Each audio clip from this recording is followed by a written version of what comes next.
शुभं करोति नव्हता. हो, रविवारी त्याला अचानक दिल्लीला जावं लागलं.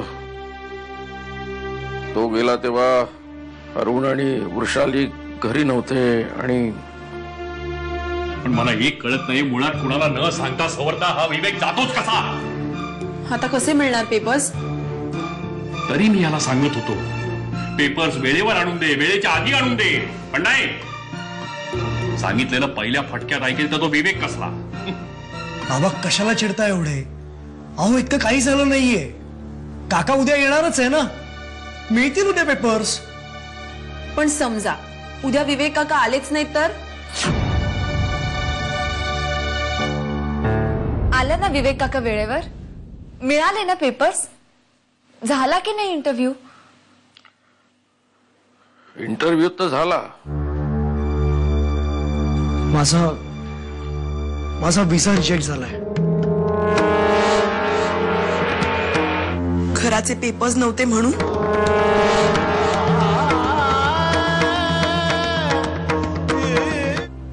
अरुण काका नक्कीच चिडला असणार. आधीच वातावरण तापलेलं, त्यात नेमका विवेक दिल्लीहून घरी परतलेला. हे जे घडलंय ना ते सगळं तुमच्यामुळे घडलंय.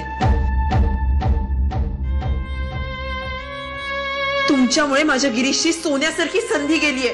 तुझा गिरीश? आमचा कोणीच नाहीये का तो? झालं गेलं सगळं विसरून जाऊया.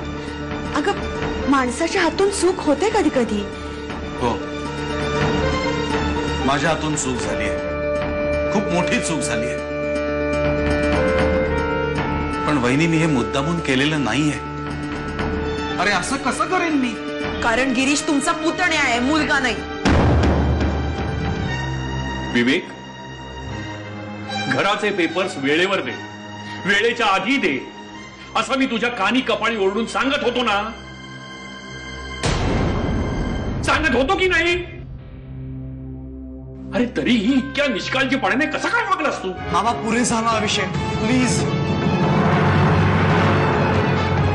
माझं सिलेक्शन झालेलं असताना, माझी पात्रता असताना केवळ अशा फालतू कारणासाठी माझा व्हिसा रिजेक्ट होत असेल तर मला अशा देशात जायचंच नाहीये. दादा, मी माफी मागतो, सगळ्यांची माफी मागतो.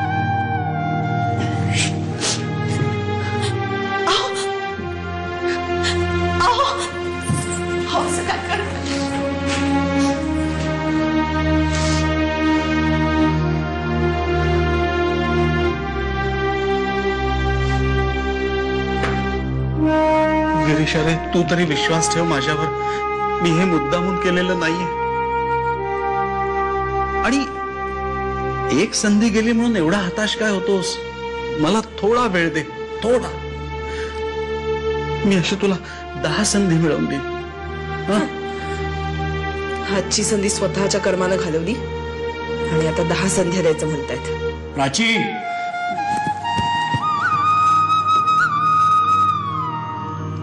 नाही, तिचं रागवणं स्वाभाविक आहे. तू समजव तिला. जातील रे, हेही दिवस जातील. मग बघ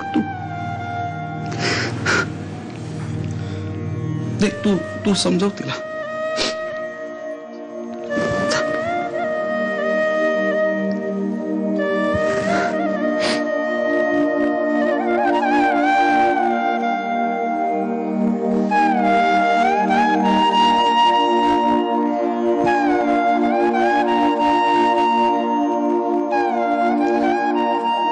वृषाली, अगं